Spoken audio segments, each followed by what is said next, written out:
Mind में मेरे ये हमेशा से क्लियर था कि मैं हमेशा जॉब नहीं कर पाऊंगा। जैसे पहले से ही जब पहले दिन से, yes, from day one it was clear. मेरी स्ट्रेटेजी ये है कि कंफर्ट जोन से जितना बाहर रहेंगे उतनी ग्रोथ होगी। बट मेरा माइंड में क्लियर था कि मुझे इंडिपेंडेंट प्रैक्टिस करनी है और एक इंडियन ब्रांड बनानी है हमारी फील्ड में। हम कम्पीट चाइना से कर रहे हैं तो हमें उस लेवल का काम भी तो करके दिखाना पड़ेगा। तो अगर हमारी मैन्युफैक्चरिंग सेक्टर उस लेवल का काम कर रही है तो सर्विस सेक्टर को भी तो उसे सपोर्ट करना पड़ेगा। मेरे जो उस समय के सीनियर थे वो मुझ पे हंसते भी थे कि तुम्हारा शायद दिमाग ठीक नहीं चल रहा है। एक क्लाइंट का नाम बता दो जो पहले दिन तुम्हारे को लगता है कि चलो तुम्हारी सैलरी के बराबर तुम्हें कुछ, क्योंकि मिडिल क्लास से आते हो तो मनी मैटर्स। तो एक प्रो बोनो मैटर में मैं देहरादून में हियरिंग में था, वो केस तो मैं हार गया। लेकिन उस केस के दौरान कुछ लोग जो और जैसे उनका केस मेरे बाद था तो उन्होंने मेरी आर्ग्यूमेंट सुने तो उनको लगा कि मेरी बात में दम तो है, राइट। वो लोग बाद में मुझे पता लगा कि मेरी बात ध्यान से सुन रहे थे और वो पतंजलि ग्रुप की लीगल टीम। आई थिंक मैंने ये पहले भी बोला है, प्रॉब्लम जीएसटी में नहीं है, प्रॉब्लम जीएसटी को समझने वालों में थोड़ी ज्यादा है। कोई भी जना बिजनेस इसलिए नहीं कर रहा है कि वो आके टैक्स देगा, वो उसका एक part, ancillary part and parcel है कि देना पड़ता है। जीएसटी की दुनिया में जब तक ऑर्डर ना आया आपको कोई टैक्स पेमेंट नहीं करना। कई लोगों को ये भी गलतफहमी होती है कि नोटिस आते हैं हमें, अगर सरकार से कोई नोटिस आ गया तो हमें कुछ टैक्स का पेमेंट करना है। ऐसा नहीं होता है। नोटिस के लेवल पे आपको सिर्फ रिप्लाई देना होता है। सर ऐसे में अगर किसी बिजनेसमैन के ऊपर कोई जीएसटी या कस्टम्स की कोई रेड हो जाए तो उनको क्या करना चाहिए?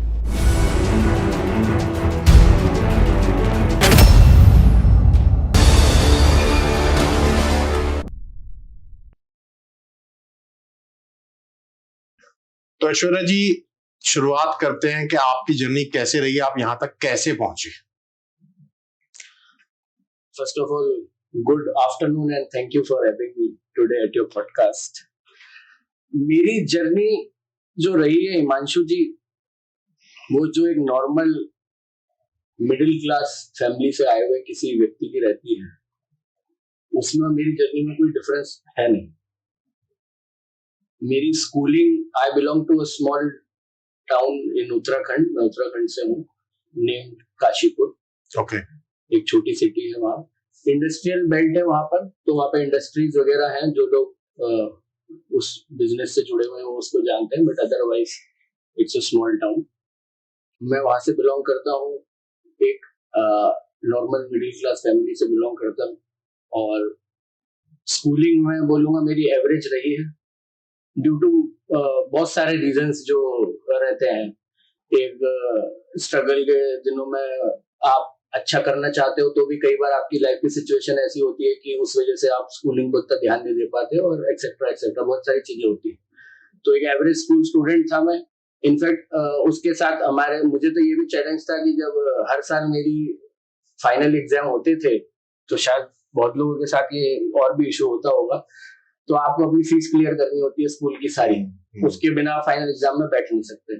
तो हर साल जब फाइनल एग्जाम होते थे 3 घंटे के, तो 3 घंटे में से मेरे शायद पहले 15-20 मिनट तो इसी बात में निकल जाते थे कि पर्चा आता था एडमिनिस्ट्रेटिव ऑफिस से जिसमें कुछ बच्चों के नाम लिखे होते थे जिन्होंने स्कूल की फीस नहीं पे की हुई थी। ठीक। तो उसके बाद फिर पहले हमें वहां भेजा जाता था क्लास से, और फिर हमें अपनी फीस क्लियर करनी होती थी, फिर पेरेंट्स को बुलाते थे, फिर कुछ सॉर्ट आउट होता था, उसके बाद तो हम एग्जाम में बैठ पाते थे। तो उस बैकग्राउंड से मैं ताल्लुक रखता हूँ।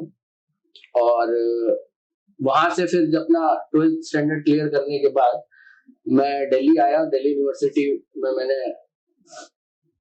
बीकॉम में दाखिला भी लिया था, बट उसके साथ साथ मैंने कंपनी सेक्रेटरीशिप एक कोर्स होता है जो आईसीएसआई इंस्टीट्यूट है वो कंडक्ट करता है। जैसे सीए एक कोर्स होता है वैसे सीएस भी एक कोर्स होता है, राइट। तो सीएस कोर्स का जब मैंने फॉर्म फिल किया, मेरी क्लासेस स्टार्ट हुई, तो वहां से मेरी मेन लीगल जर्नी मैं बोलूंगा कि स्टार्ट हुई है। और उसके बाद मुझे एक्चुअल में ये मेंटल लेवल डेवलप हुआ कि मेरी जो कॉलिंग, जिसे कहते हैं ना आप अपना असली कॉलिंग ढूंढिए, अपना प्रोफेशन। स्टीव जॉब्स का एक बहुत फेमस कोट है, keep looking and till you get there, just keep moving forward.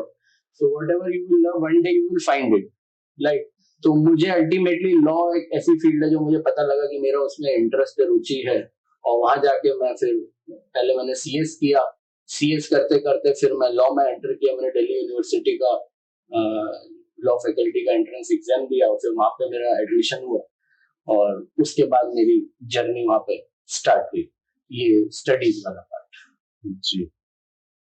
तो स्टडीज करने के बाद फिर आपने जॉब कैसे ज्वाइन की और ये फॉर्म तक कैसे पहुंचे? राइट, तो जब मैं लॉ कर रहा था तो मेरा जो लॉ कॉलेज था वो इवनिंग बैच में मैंने दाखिला लिया हुआ था। जी। उसका रीजन ये था कि मॉर्निंग में मेरी सीएस में, जब हम सीएस करते हैं तो मैंडेटरी ट्रेनिंग होती है 18 मंथ्स की, शायद उस समय होती थी। तो मुझे मॉर्निंग में वो ट्रेनिंग करनी होती थी। वो ट्रेनिंग थी मेरी, जो लोग दिल्ली की ज्योग्राफी जानते हैं, जनकपुरी में। ओके। और मेरा कॉलेज था नॉर्थ कैंपस में, तो वहां से 1.5 घंटे का सफर होता था। Being a middle class person, आप में ये वो नहीं होता है, वो लग्जरी नहीं होती है कि आप चलो एक कोर्स ट्राई कर लो फिर आराम से दूसरा कर लो। तो हमें तो ये जल्दी है कि मतलब एक साथ क्या क्या और कर सकते हैं, जैसे बहुत लोग डिप्लोमा कोई कुछ कर रहा होता है। तो मैंने सीएस के साथ साथ लॉ के फॉर्म्स फिल कर दिए थे। अब मैं दोनों चीजें तो मॉर्निंग में कर नहीं सकता, ना अलाउड होती है। तो वो इवनिंग बैच था मेरा, और इवनिंग बैच में मोस्टली मुझसे डबल एज के लोग मेरे साथ कलीग्स थे, क्लासमेट्स थे। Okay. वो इसलिए क्योंकि बहुत सारे लोग जो डिपार्टमेंट में, सरकारी विभाग में यूपीएससी की तैयारी कर रहे हैं, वो सब भी लॉ कॉलेज में दिल्ली यूनिवर्सिटी में एडमिशन लेते थे, तो वो सब इवनिंग बैच में आते थे।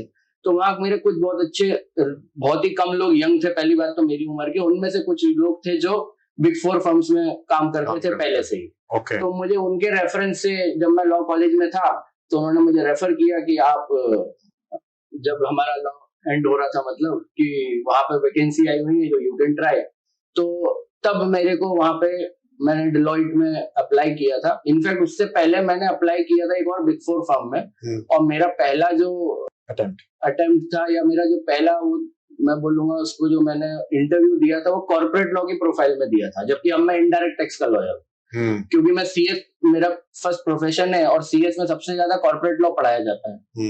ऑल तो हमें टैक्स भी पढ़ाते हैं इक्वली, बट एक होता है कि आपकी उस पर पकड़ ज्यादा होती है।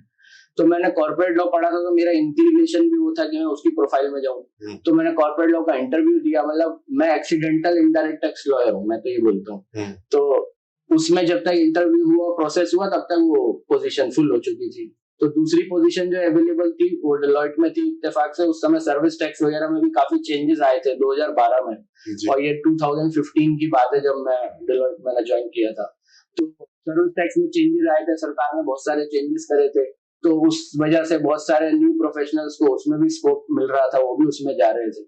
तो फिर मेरे फ्रेंड ने बोला लॉ कॉलेज में कि तुम्हें लॉ तो पढ़नी आती है, तो जैसे कॉर्पोरेट लॉ पढ़ रहे हो वैसे ही इनडायरेक्ट टैक्स भी पढ़ लोगे, क्योंकि कॉन्सेप्ट अगर आपको किसी चीज का समझ में आता है तो फिर आप उस फील्ड में आगे काम कर सकते हैं।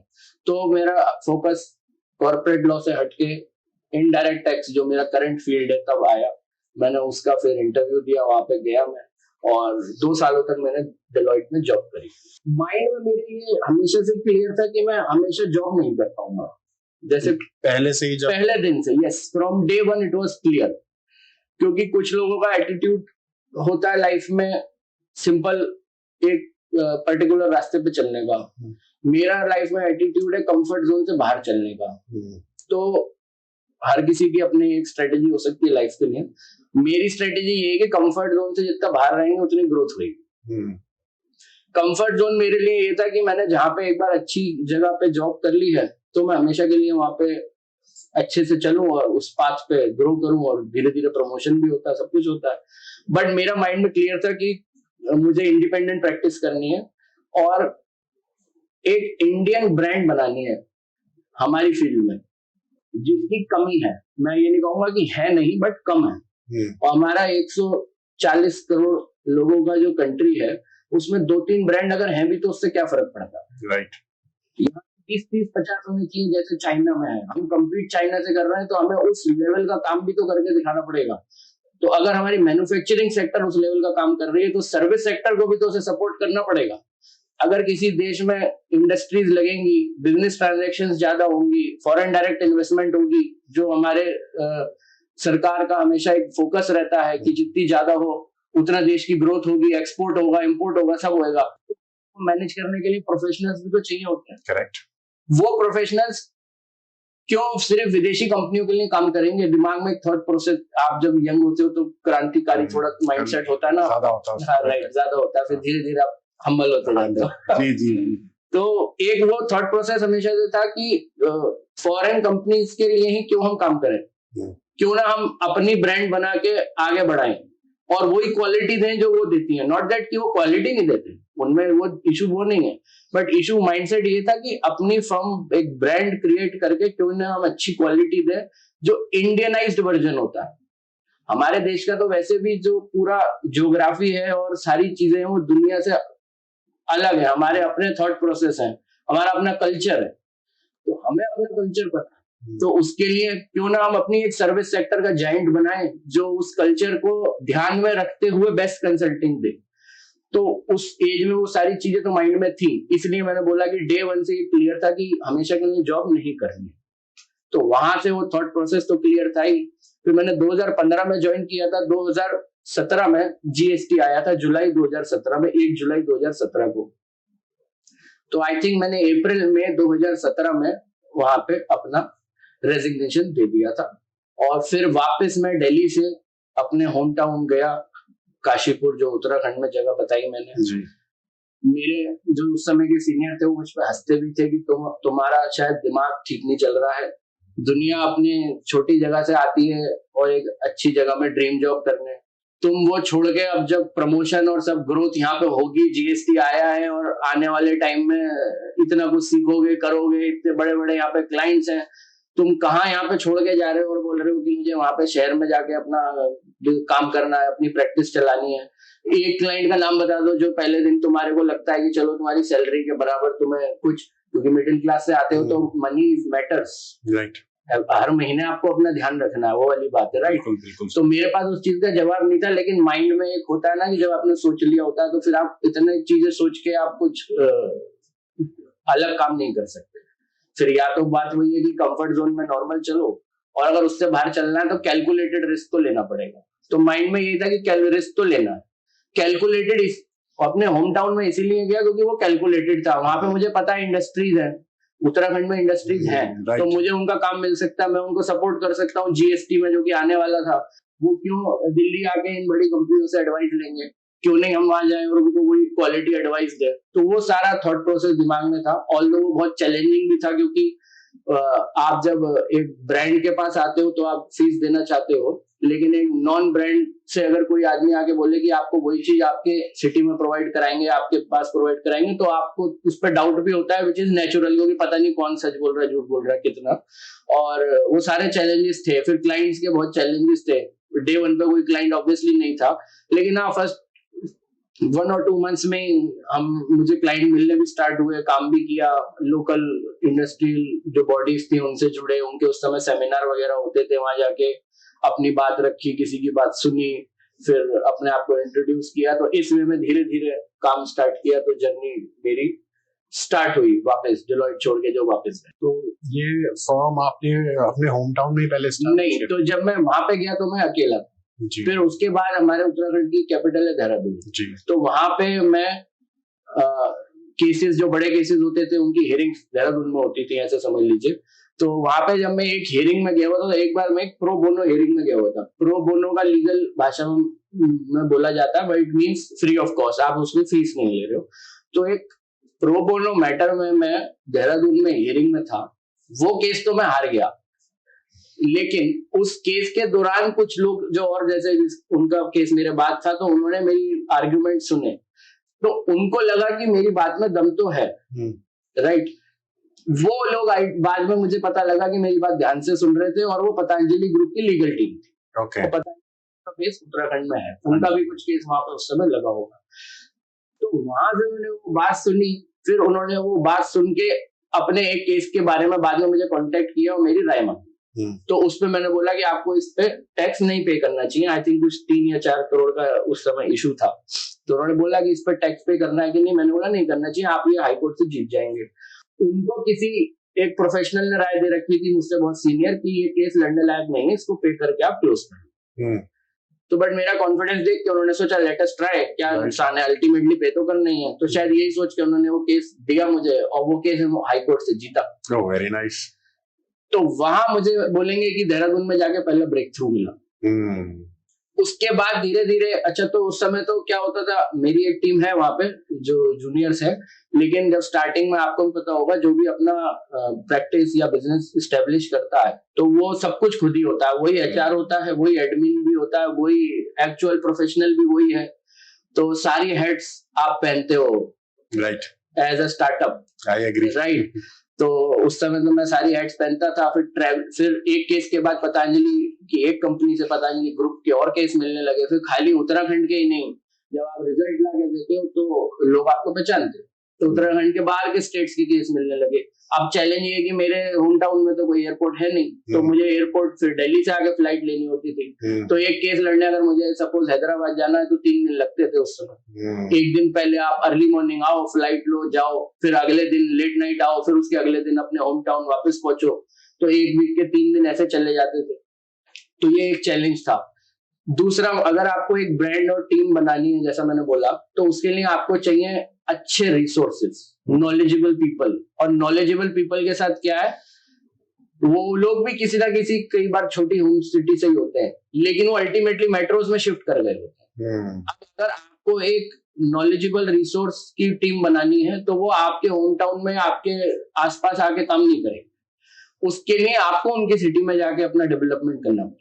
तो इस थॉट प्रोसेस से पहले मैंने देहरादून में ऑफिस स्टार्ट किया। वहां पे अराउंड 2022 आरबी लॉकअप का इनकॉर्पोरेशन जन्म हुआ, ऐसे बोल सकते हैं। उसके पहले मैं इंडिविजुअल काम कर रहे थे। राइट। तो देहरादून में जाके फिर कंपनी खोली, ऑफिस खोला। आज तक मेरा ऑफिस दोनों लोकेशन पे है, हम चलाते हैं उसको बहुत अच्छे से, दोनों जगह टीम है। वहां पे जाके भी चैलेंज ये रहा कि उस लेवल की हमें क्वालिटी नहीं मिली, रिसोर्स नहीं मिले, लॉयर्स नहीं मिले, चार्टर्ड अकाउंटेंट्स नहीं मिले, जो हमारी टीम को स्ट्रॉन्ग बना के, जो मैंने बोला एक इंडियन ब्रांड बनाना है तो उसको बोलने और करने में बहुत डिफरेंस है।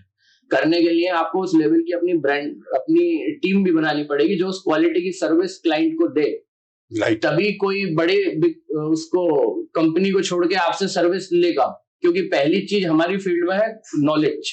करेक्ट। ये नॉलेज की फील्ड है। अगर आपको नॉलेज नहीं है तो इस फील्ड में कोई लेना देना नहीं है आपका। आप थोड़ा टाइम चला लोगे, फिर लोगों को पता चल जाएगा कि बस आप बोल रहे थे लेकिन एक्चुअल में दम नहीं। और मेरा फोकस ये नहीं है कि मैं ऐश्वर्या शर्मा जाना जाए, मेरा फोकस ये है कि एक ब्रांड बनाया जाए, जैसे मैंने बोला।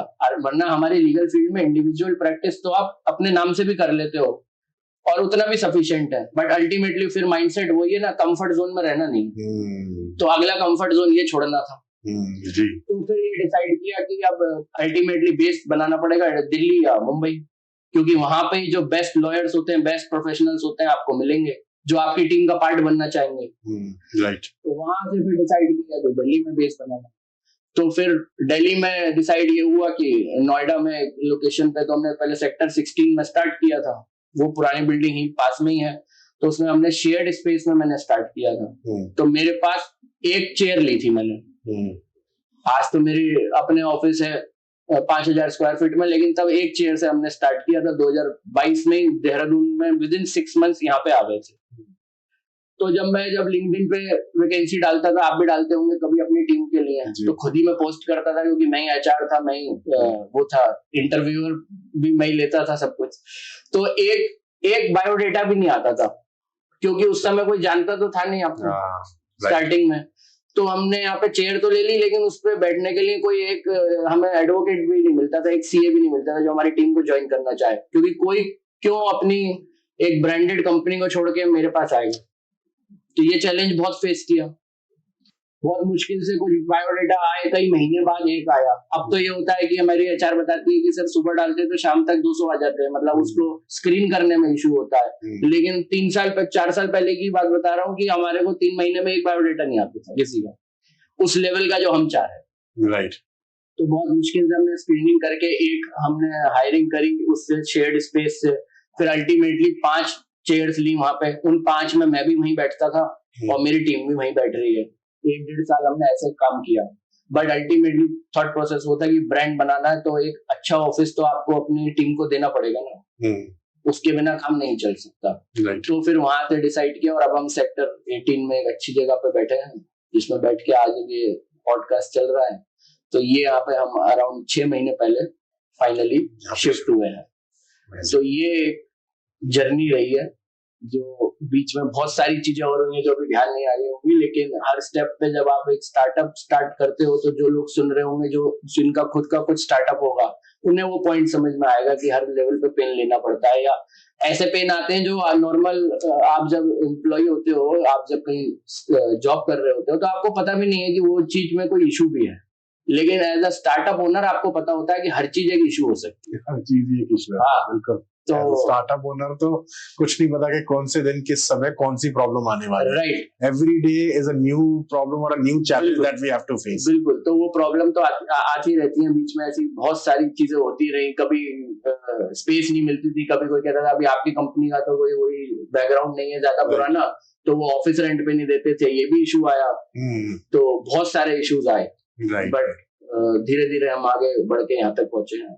Amazing, sir. It's a great inspiring journey so far.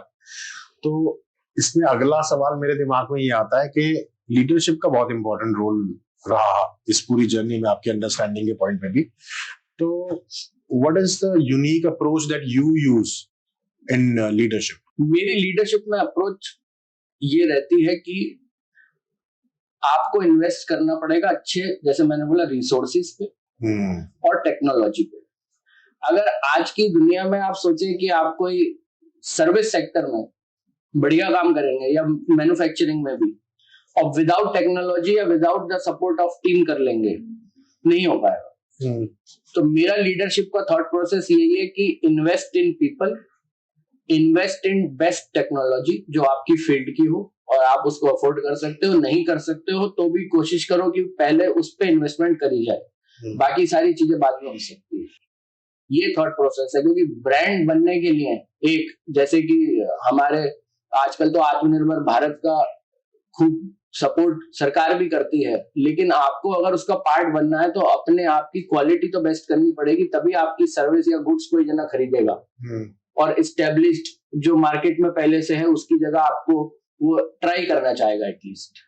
तो मेरी लीडरशिप की फिलॉसफी तो यही है कि invest in the best people, invest in the best technology और give them the best space to work.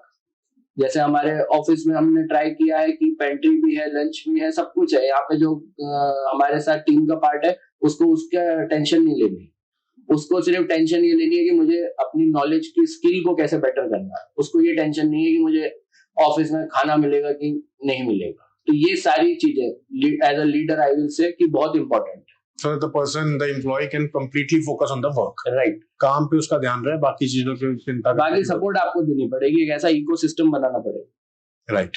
तो as a leader it is my duty कि मैं एक ऐसा इकोसिस्टम बनाऊं। लास्ट पॉइंट लीडरशिप पे मेरा पर्सनल बिलीफ है कि आप जनरलिस्ट होकर काम नहीं चला सकते, आपको एक्सपर्ट बनना पड़ेगा। और एक्सपर्ट बनने के लिए आपको किसी फील्ड में दिन रात मेहनत और हार्डवर्क करना ही पड़ेगा, उसका कोई सेकेंड ऑप्शन है ही नहीं।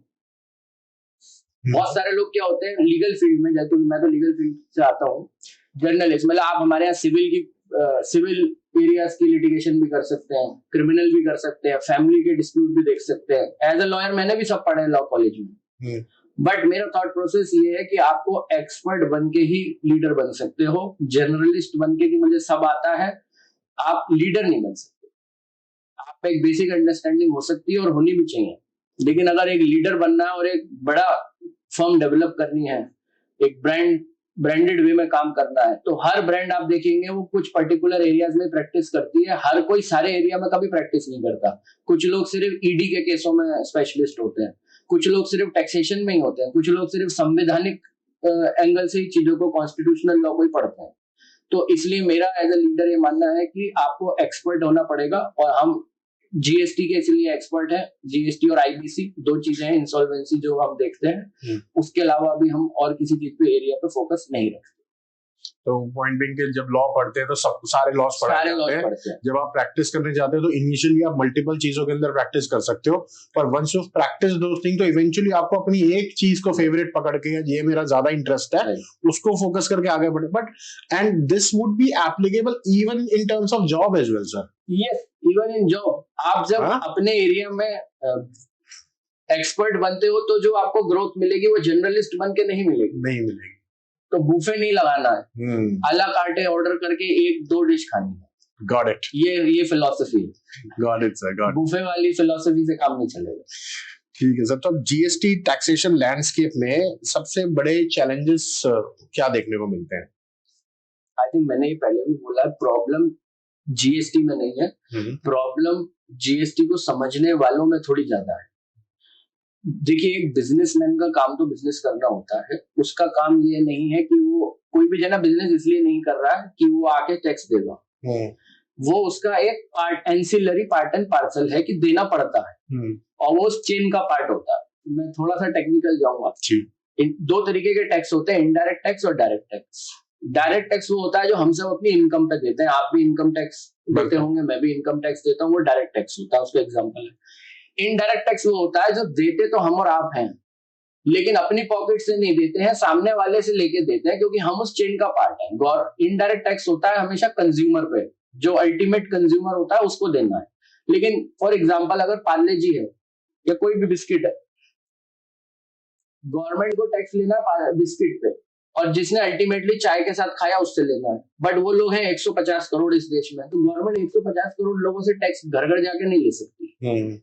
इसलिए एक चेन और प्रोसेस बनाया गया है कि उन 150 करोड़ लोगों तक जो गुड्स और सर्विस चेन में लोग पहुंचा रहे हैं उनसे टैक्स कलेक्ट करेंगे। तो इसीलिए जो शॉपकीपर होता है टैक्स वो देता है, लेकिन वो अपनी पॉकेट से उस बिस्किट पर टैक्स नहीं दे रहा, वो कंज्यूमर की पॉकेट से उससे ले रहा है। वो 5 रुपए का अगर बिस्किट ले रहा है तो बिस्किट 4.5 का ही है शायद, 50 पैसा टैक्स के भी हैं उसमें जुड़े हुए एमआरपी में। सो पॉइंट ये है कि ये इनडायरेक्ट टैक्स की फील्ड है, इसमें टैक्सेशन चेन में होता है और आप कंज्यूमर से अल्टीमेटली लेते हैं, तो चेन का पार्ट करके लेते हैं।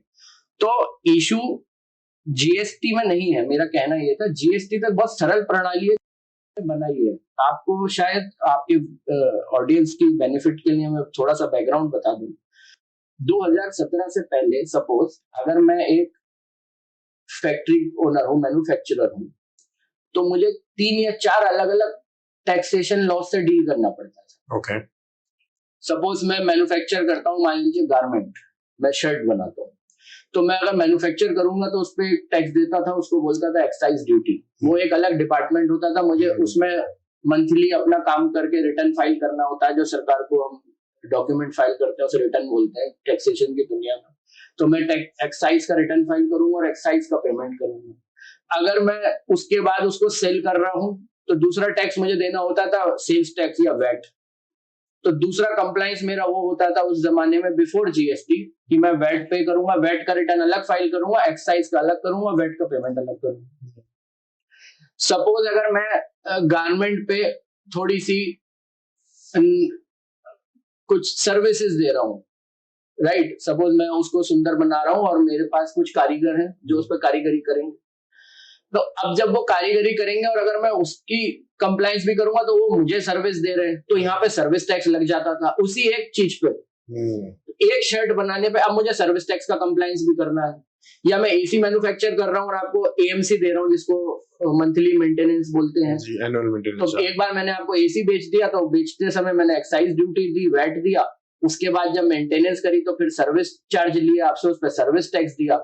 तो जीएसटी आने के पहले मल्टीपल टैक्सेस थे, सर्विस टैक्स, वैट, एक्साइज, उनके अपने कंप्लायंस थे, उनके अपने अपने पेमेंट थे और उनके आपस में सेट ऑफ नहीं मिलते थे। जो मैंने बताया कि मैं अगर अपने परचेज साइड पे कोई टैक्स पे करके आ रहा हूँ और सेल साइड के टैक्स से उसका बेनिफिट सेट ऑफ नहीं हो रहा, तो मेरे लिए वो टैक्स एक कॉस्ट है। बिल्कुल। इसको लीगल भाषा में बोला जाता है कैस्केडिंग इफेक्ट, टैक्स पर टैक्स लगना। मैंने परचेज पे 100 रुपए का सामान खरीदा, 10 रुपए का टैक्स दिया, मैंने सेल पे वही सामान 110 का बेचा और 11 रुपए का टैक्स दिया, तो अगर मुझे इस 11 में से वो 10 माइनस करना का बेनिफिट नहीं मिल रहा है तो दिस इज कैस्केडिंग, क्योंकि अब मेरी कॉस्टिंग बढ़ जाएगी उस चीज की। अब मैं वो चीज 100 में नहीं खरीदी है, अब मैंने वो अगर बेनिफिट नहीं मिला तो 110 में खरीदी है, फिर मैं 110 पे अपना मार्जिन लगा के उसको सेल आउट करूंगा एज ए बिजनेसमैन, क्योंकि मेरा काम तो बिजनेस करना है ना, जैसे मैंने बोला मेरा काम टैक्स पे करना नहीं है, वो उसका पार्ट एंड पार्सल है। तो cascading effect, multiple compliances, multiple authorities के पास जाके अपने असेसमेंट करवाना, उस पे उसके अपने डिस्प्यूट और चैलेंजेस होते हैं, तब भी तो कंसल्टेंट अलग अलग रखना। कई बार एक्साइज के कंसल्टेंट वेट की कंसल्टेंसी नहीं देते थे, दोनों अलग होते थे। सर्विस टैक्स वाले उन दोनों की नहीं देते थे, तो 3 कंसल्टेंट रखने पड़ रहे हैं आपको, 3 कानूनों से डील करना पड़ रहा है, 3 अधिकारियों से डील करना पड़ रहा है, और हर महीने और हर साल दर साल करना पड़ रहा है। ये सारे चैलेंजेस थे जीएसटी के पहले। तो पॉइंट ये है कि जब 2017 में जीएसटी आया, तो ये मैं तो ये बोलूंगा, कभी ये मानना है कि ये one of the most remarkable reforms है हमारे इंडिपेंडेंट इंडिया का, क्योंकि हमने ये सारे एक्साइज, वैट, सर्विस टैक्स और इसके जैसे और 15-16 कानून थे छोटे मोटे जो आम आदमी को नहीं पता होते, वो सब मर्ज हो गए, ये एक जीएसटी बन के आया है। अब आपको सिर्फ एक ऑफिसर से डील करना है, एक ही रिटर्न फाइल करना है और एक ही बार उसका पेमेंट करना है, और जो भी आप परचेज पे खरीद के ला रहे हैं जनरली हर चीज का आपको बेनिफिट मिलता है। कैस्केडिंग इफेक्ट भी रिमूव हो गया, कंप्लायंस की कॉस्ट भी कम हो गई। तो मेरा मानना यह है कि इशू जीएसटी में कोई नहीं, जीएसटी तो एक वंडरफुल लॉ है। इशू अनफॉर्चुनेटली जो मुझे पर्सनल मेरी ओपिनियन है वो ये है कि उसको इम्प्लीमेंट करने वालों में, दैट मीन्स प्रोफेशनल में है। देखिए, बिजनेसमैन का काम जीएसटी समझना नहीं है, बिजनेसमैन का काम है अपना बिजनेस पे फोकस करना। जीएसटी समझने का काम उसकी सपोर्ट अकाउंट्स टीम का, फाइनेंस टीम का और उसके कंसल्टेंट का। तो अगर उन तीनों को जीएसटी नहीं समझ में आता तो ये जीएसटी का इशू नहीं है, ना ही ये बिजनेस का इशू है, ये इशू है उन 3 लोगों का। तो जीएसटी में सबसे बड़ा इशू ये है कि हमें अपनी टीम स्ट्रांग रखनी चाहिए और हमें अपना कंसल्टेंट स्ट्रांग रखना चाहिए। तो जो मार्केट में सर जीएसटी का जो शोर मचाया गया, जब जीएसटी आया और उसके बाद भी काफी सालों तक इसका शोर हुआ, they were just trying to create a hype about it कि नहीं ये गलत है। और जो आप समझा रहे हैं उसके पॉइंट ऑफ व्यू से तो जीएसटी बिजनेसमैन के लिए बेनिफिशियल है, राइट। देखिए, अब उस पे तो क्या होता है, हर किसी की अपनी एक अंडरस्टैंडिंग होती है और वो अपनी अंडरस्टैंडिंग से बोलते हैं, लेकिन एज अ इनसाइडर, मैं तो जीएसटी की दुनिया में इनसाइडर हूँ, मैं तो उसमें प्रैक्टिस करता, मैं तो उसी को सोता हूँ, उसी को जीता हूँ डेली पिछले 8 सालों से। तो मेरा तो मानना ये है कि ये जो चीज निकली है कि जीएसटी एक डिफिकल्ट चीज है या जीएसटी में कोई इशू है, एक्चुअली इशू जीएसटी में नहीं है, एक्चुअली उसको जो समझने वाले लोग हैं इशू उनमें है। अगर वही बिजनेसमैन एक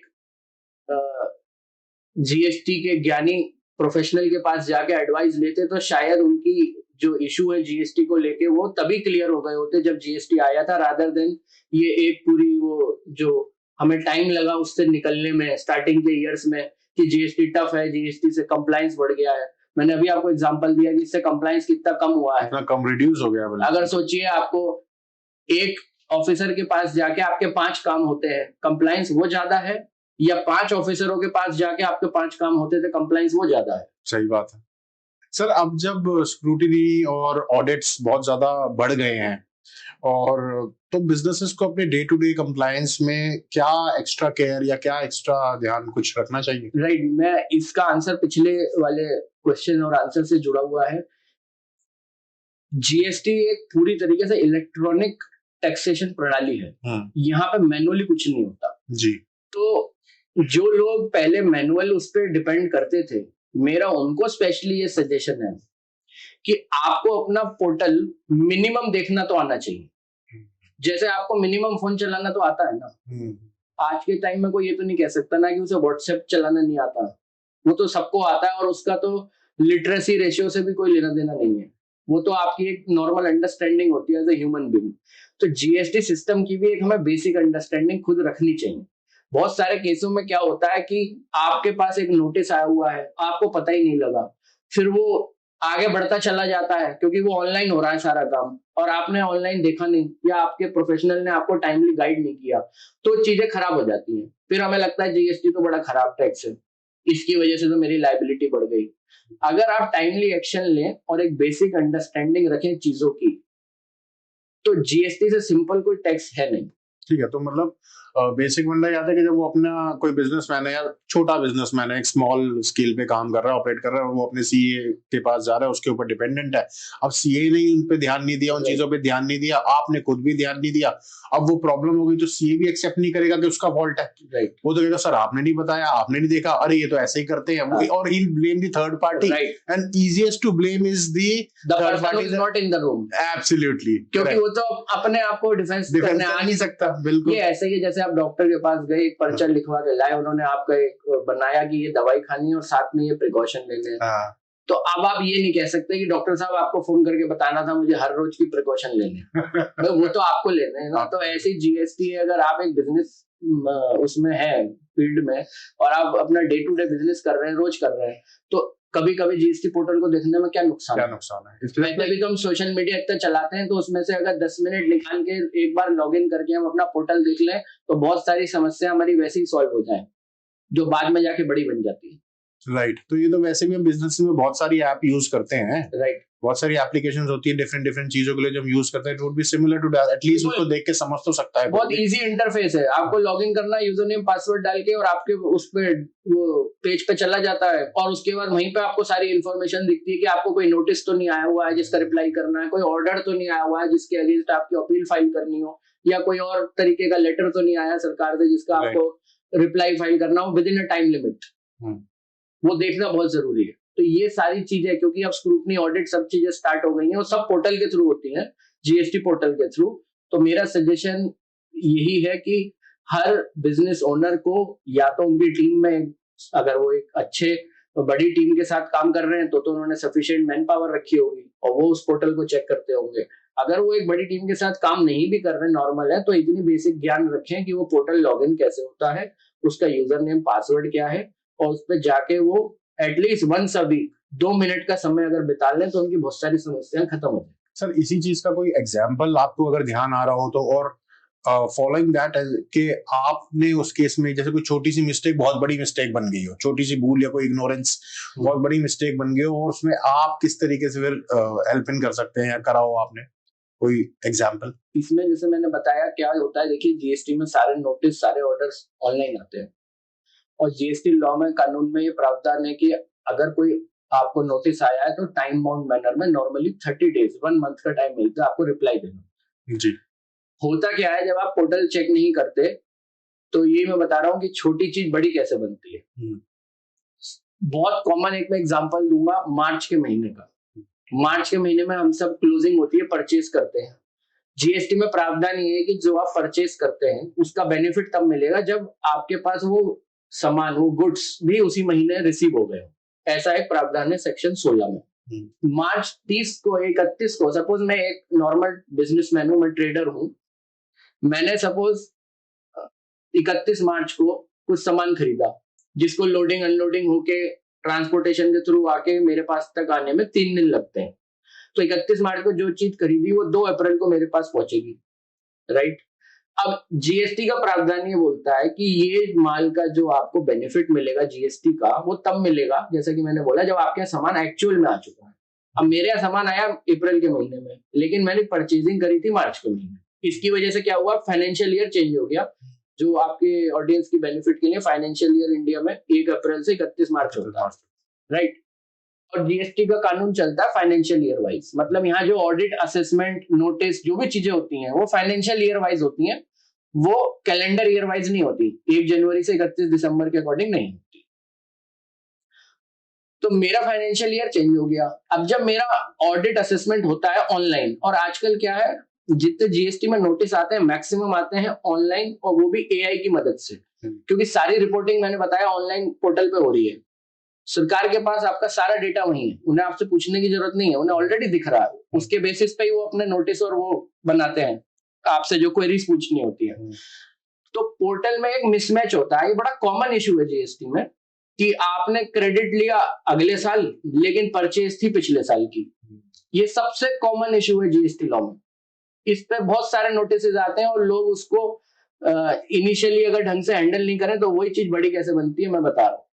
तो मेरे पास नोटिस आया कि मार्च के महीने में आपने परचेज करी है, क्रेडिट लिया अप्रैल में, तो अप्रैल में नोटिस आएगा कि पोर्टल पे दिख नहीं रहा, क्योंकि पोर्टल पे तो वो पिछले महीने दिख रहा था। अब ये चीज मुझे एक्सप्लेन करनी होती है, बहुत सिंपल सी बात है। मैं सिंपल अपनी रिप्लाई बनाऊंगा और उसमें अपने बिल की डिटेल्स डाल दूंगा और बता दूंगा कि ये पिछले महीने आ रही थी। होता क्या है, आपने पोर्टल देखा नहीं, वो नोटिस आया, आपने 30 दिन तक रिप्लाई नहीं किया, उसके बाद उसका नेक्स्ट लेवल स्टार्ट हो जाता है, नोटिस का अगला लेवल, उसके बाद उसका ऑर्डर आ जाता है।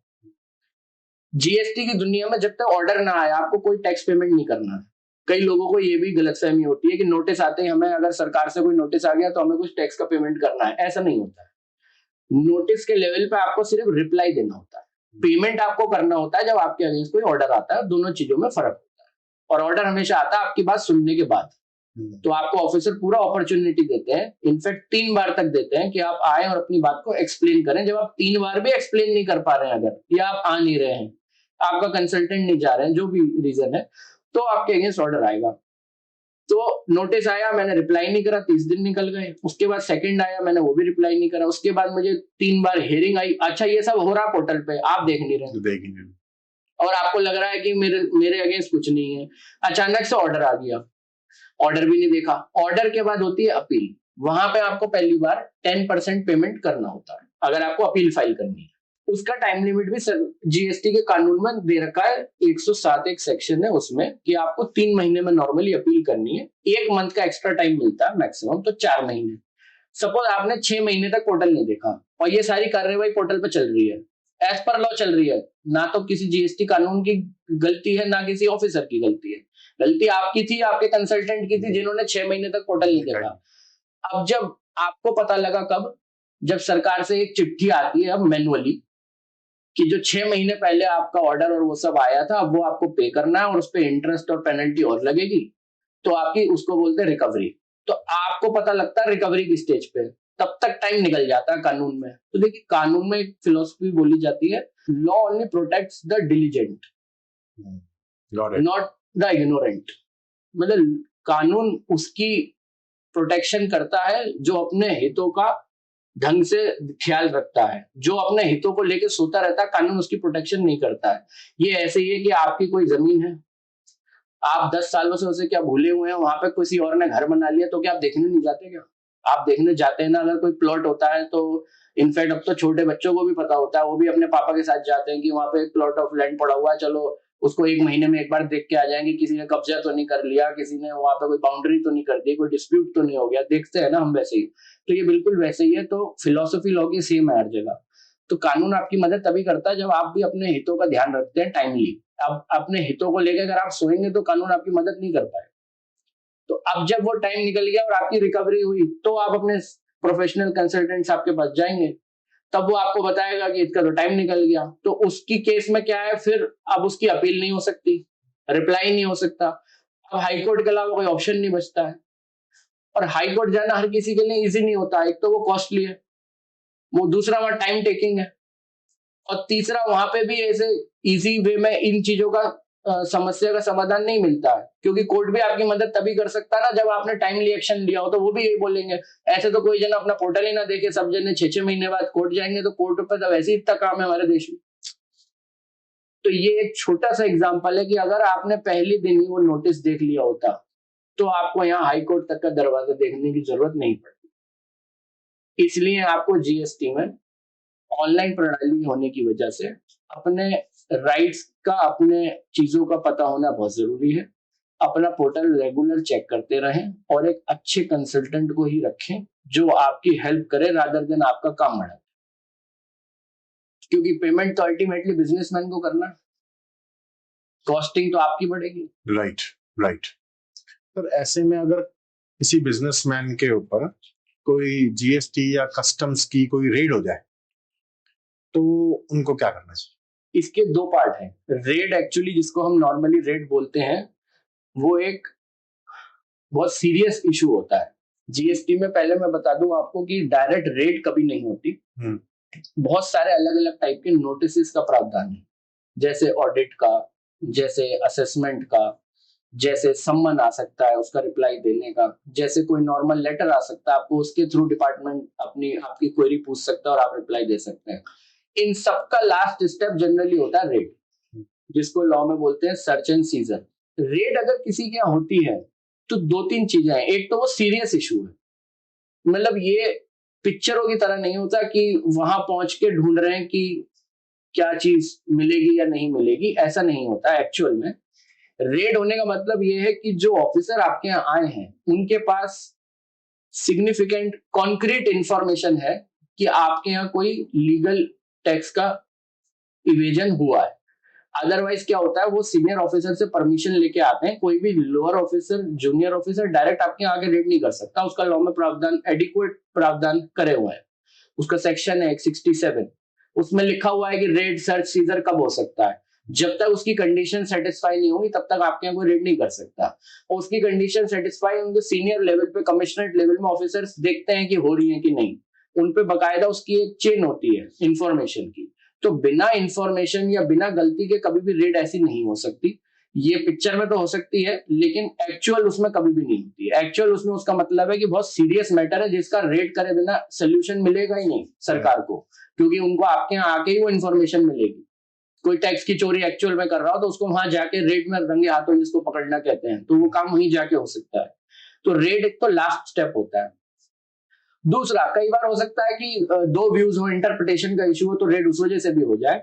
तो उस पर हमेशा ये करना चाहिए कि आपको फुली कॉपरेट करना पड़ेगा। उस समय आपके पास कोई ऑप्शन नहीं है। उस समय आप अपने एडवोकेट को नहीं बुला सकते एज अ राइट कि पहले मेरे वकील साहब आएंगे तभी मैं आगे की रेड में कॉपरेट करूंगा। लॉ में ऐसा प्रावधान नहीं है। ऑफिसर्स को पूरी पावर है कि वो पीसफुली आपकी चीजों को चेक करे, सर्च करे और उसके बेसिस पे उसकी जो भी क्वेरी है वो आपसे एक स्टेटमेंट लेता है। स्टेटमेंट उसका सेकंड स्टेप होता है रेड का। स्टेटमेंट के लिए मेरा कहना यह है कि कई लोगों को ये लगता है कि जैसे हमारे यहाँ रेड हुई और हमसे सवाल पूछे गए तो हमें उस हर सवाल का जवाब उसी समय देना है, ऐसा नहीं है। सपोज किसी सवाल का जवाब देने के लिए आपको टाइम चाहिए क्योंकि आप अपनी अकाउंट्स टीम से पूछेंगे। सपोज आपका कोई 3 साल पुराने किसी रिकॉर्ड्स के बारे में कोई क्वेरी पूछी, तो जरूरी नहीं आपको 3 साल पुराने रिकॉर्ड के बारे में सारे आंसर उस समय याद हो, राइट। तो उसके लिए आप उन्हें सफिशिएंट टाइम मांग सकते हैं, लेकिन आप इवेसिव आंसर्स नहीं दे सकते। आप उसको ये नहीं कि उसको टाल दें किसी तरीके से, आप वो नहीं, अगर वो करेंगे तो अल्टीमेटली आपके अगेंस्ट जाएगा क्योंकि वो सब एविडेंस में रिकॉर्ड होगा। You don't have to play smart over there. Yes, you have to cooperate. You need not answer everything at the very same time. You can take time to give answers on factual issues. कि आपसे transaction पूछी जा रही है, 100 invoice की detail मांगी जा रही है, आप टाइम मांग सकते हैं कि मुझे स्टडी करके मैं बताऊंगा, प्रॉपर रिप्रेजेंट करूंगा, वो ठीक है। लेकिन आपसे पूछ रहे हैं कि आपने ये टैक्स की चोरी करी और आप बोले नहीं मुझे अभी याद नहीं आ रहा, मैं तो उस दिन पता नहीं कहा था, इस तरीके से इवेसिव आंसर देंगे तो it will go against you. And मतलब एक्सट्रीम लेवल पे अगर 5 करोड़ से ऊपर का इवेजन होता है तो जीएसटी में अरेस्ट का भी प्रावधान है। तो इसलिए you have to be very careful. Raid generally हर केस में नहीं होती, लेकिन अगर हुई है तो फिर कॉपरेट करके प्रॉपर लीगल चैनल में एंड प्रॉपर लीगल एडवाइस में ही उसको आगे बढ़ाना चाहिए, वरना अल्टीमेटली आपकी कहीं भी बात आप ही के अगेंस्ट जाएगी। जी, अब 8 साल हो गए जीएसटी को आए हुए, काफी सारी बातें तो अभी हमने डिस्कस कर ली, और कोई ऐसे मिसकंसेप्शंस या मिथ्स जो आपको कॉमनली या देखने को मिलते हो जीएसटी से रिलेटेड? मेरा आंसर यही है, जैसे मैंने कुछ तो पार्ट पहले ही कवर किया कि पोर्टल देखना पड़ेगा। मिसकंसेप्शन यही है कि जीएसटी एक टफ लगता है कुछ लोगों को कि कॉम्प्लिकेटेड है, कई बार लोगों का ऐसा मानना होता है कि समझ नहीं आया है, लेकिन वो इजी है। अगर आप चीजों को टाइमली अपने राइट्स का ध्यान रखेंगे, जैसे मैंने बोला आप टाइमली पोर्टल चेक करेंगे, आप सिर्फ अपने कंसल्टेंट पे डिपेंड मत रहिए, आप खुद भी उसको देखने की 1-2 मिनट की 1 वीक में एक बार आदत डालिए, तो बहुत सारी चीजें जो आपको कॉम्प्लिकेटेड लग रही हैं वो एक्चुअल में कॉम्प्लिकेटेड है ही नहीं, वो बन गई है। इट इज जस्ट लाइक कि किसी को अगर कोई डिजीज होती है तो स्टार्टिंग में कभी भी वो इतनी कॉम्प्लिकेटेड नहीं होती, लेकिन हम उसको बढ़ाते रहते हैं और एक दिन जब अल्टीमेटली बहुत तबीयत खराब हो जाती है तब सीधे सर्जरी के लेवल पे पहुंचते हैं।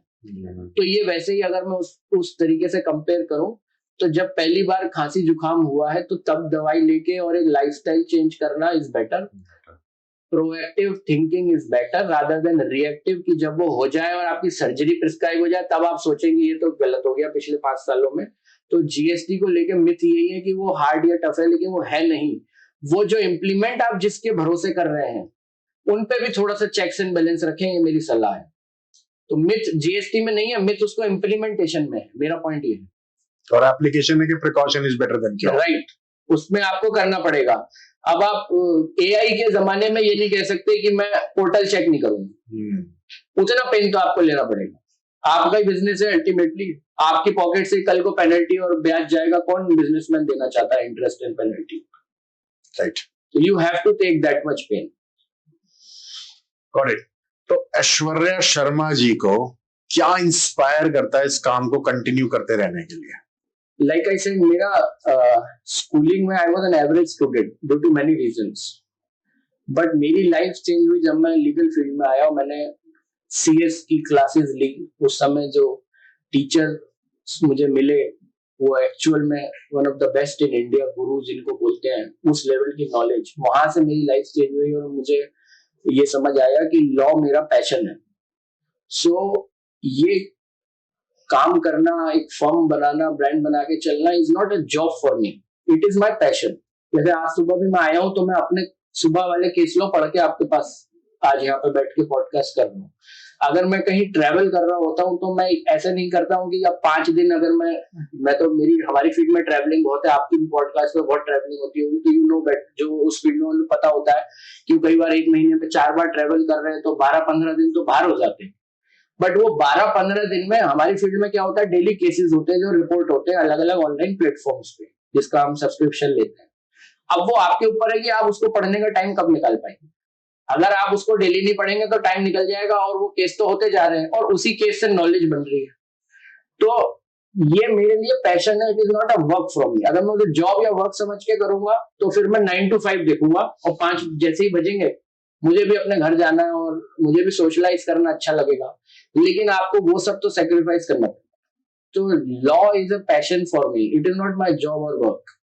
उसे करने में मुझे मजा आता है। जैसे सुबह उठ के आप टूथब्रश करते हैं, टूथपेस्ट करते हैं, अगर आप टूथपेस्ट नहीं करेंगे तो आपको कुछ मिसिंग लगेगा उस डे में।